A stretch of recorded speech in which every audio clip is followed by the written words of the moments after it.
I hope it was worth it. You dummy. Baltimore police sharing these pictures of 24-year-old John Callis. Callis is facing multiple charges, including first-degree aggravated assault. A Baltimore Ravens fan being violent. I'm not saying all Ravens fans are violent, but you're really not helping out the cause, you dummy.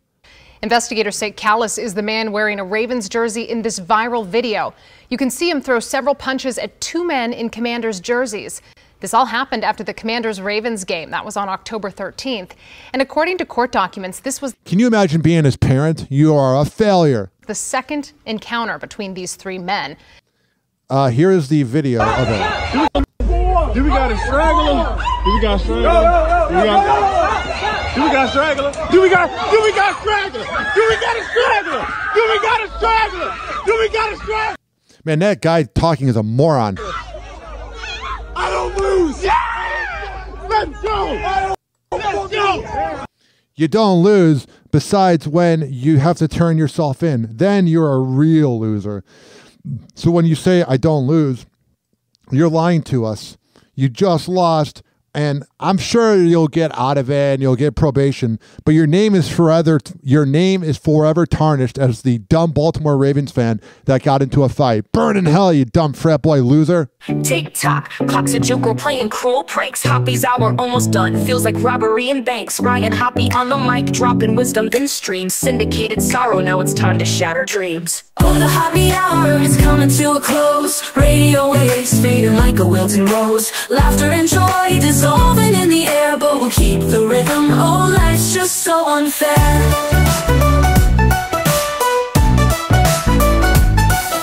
Phone lines buzzing, but the laughter's growing dim. Eardrums mixing Hoppy like fingers without rings. DHX to FM, shoutouts hit the street, but soon the sound will vanish like shadows in the heat.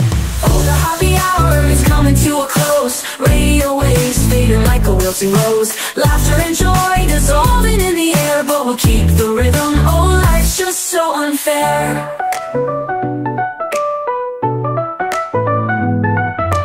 Phone lines buzzing, but the laughter's growing dim. Eardrums mixing Hoppy like fingers without rings. DHX to FM, shoutouts hit the street, but soon the sound will vanish like shadows in the heat. Oh, the Hoppy hour is coming to a close. Radio waves fading like a wilting rose. Laughter and joy dissolving in the air, but we'll keep the rhythm. Oh, life's just so unfair. Oh, life's just so unfair.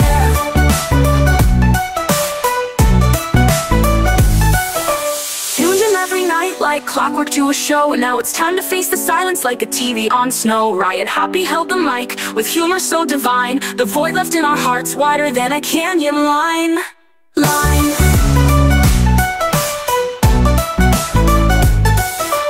Empty speaker silent vibe coming to an end, like a roller coaster stopping round the river's bend. Hoppy's jokes and jabs, these are daily grind. Now silence louder than the thoughts we can't rewind. Oh, the Hoppy hour is coming to a close. Radio waves fading like a wilting rose. Laughter and joy dissolving in the air, but we'll keep the rhythm. Oh, life's just so unfair. The Hoppy hour is coming to a close. Radio waves fading like a wilting rose. Laughter and joy dissolving in the air, but we'll keep the rhythm. Oh, life's just so unfair. Hoppy hour. Hoppy hour.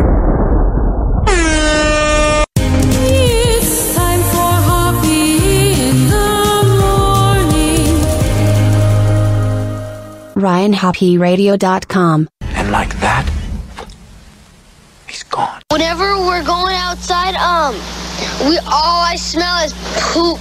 I'll kick you in the nuts and we'll call it a day. Hoppy hour is now over.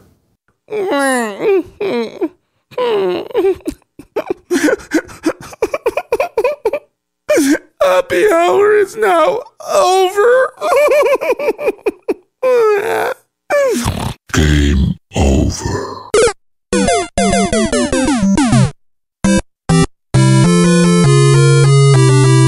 We did it. The longest Hoppy hour ever. 2 hours and 24 minutes.